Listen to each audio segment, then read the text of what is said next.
Welcome back to the Robot Brains podcast on the DL, where we take a step away from AI and learn more about our latest guest with 10 quick personal questions.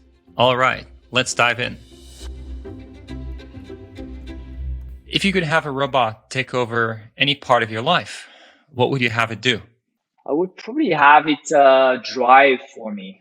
So I'm really looking forward to like a full self-driving car and full self-driving robot. That would be really neat for me. Who has inspired you the most in your career journey? I'm a big fan of philosophy, and especially like French philosophy. And I really like to apply some kind of like philosophy concepts to other domains. So my favorite philosopher is Albert Camus, who wrote a book called The Myth of Sisyphus, which is kind of like a philosophy concept about Sisyphus, right? Who was like pushing this big rock up a mountain, and each time it kind of like reaches the top, the rocks goes down, and he has to start again. And it really kind of like the conclusion of the book is that the words are, you have to imagine Sisyphus happy, because actually the whole process of pushing the rock is where you can find the happiness, not so much getting to the top and staying at the top. And it's been a big inspiration for me without getting too like philosophical. In kind of like the way I build Hugging Face, not so much as, like a venture where we want to achieve success or a specific state, but more as kind of like a way for us to enjoy the journey in a way, enjoy what we're building, learning, and kind of like pushing this rock and enjoying the ride. If you could give robots and machines one human value, what would it be? Kindness. Yeah, kindness for sure, and kind of like the ability to feel empathy for others and put yourself in each other's shoes.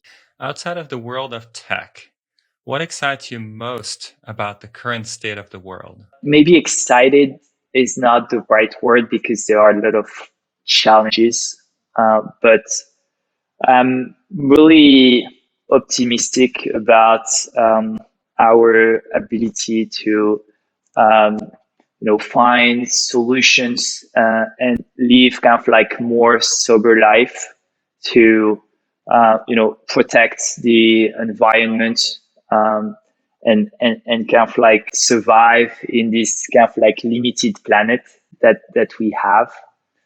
And so that's a topic I'm starting to be more and more excited about. If you had to give up work and volunteer for the rest of your life, what would you do and why? It's interesting because as an entrepreneur, we sometimes got the kind of like opportunity, for example, to sell Hugging Face, and to put us in a financial position to do something completely different. And so far, each time when we thought about it and what we would do next, we were always almost thinking like, oh, we would do Hugging Face. So it didn't really make sense. So I'm not really sure. I mean, at the moment, I would probably do Hugging Face, or maybe explore different topics, maybe explore more like philosophy that I'm exploring more as a hobby right now. What's the last book you read? I was talking about Camus. I was rereading L'étranger, which is a book from him, giving kind of like a practical example of what is called the absurd philosophy, in the sense that the whole philosophy is around understanding that there might not be superior motive and meaning to life, but it doesn't mean that you should just give up, because you can actually find enjoyment, you can find joy, happiness without a superior meaning to life, but more find it in kind of like your day-to-day adventures in a way.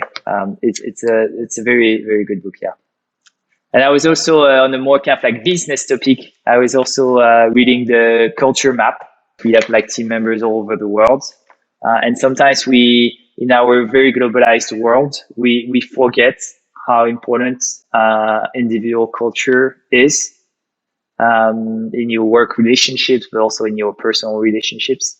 So I felt like it was the culture map. It was like a very, very good book to be reminded of being mindful of other people's culture and integrate that in the way you collaborate for more like respectful collaborations between team members, but also with the community in general. Best present you've ever received? I like books as presents, especially when the people are offering it to me.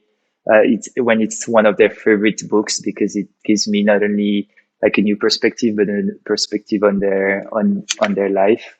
Dinner with one person, could be living or already deceased. It would be Albert Camus that I was mentioning. Like this French philosopher, probably. Most overrated virtue?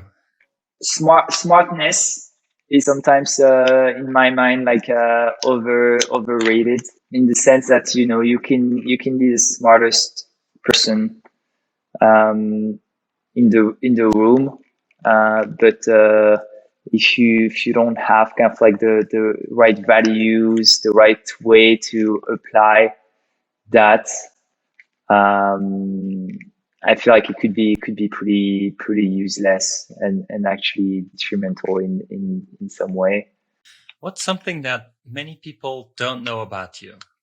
Maybe that I have much more of a business background than the tech background, because I've been in machine learning for so long that I've learned a lot along the way. But initially, for my first startup, 10 years ago, it was like a company called Moodstocks that was doing machine learning for computer vision. I was like the first like non-technical person joining the team. And it was really funny because maybe for like first 6 months, I literally understood nothing that the team was talking about.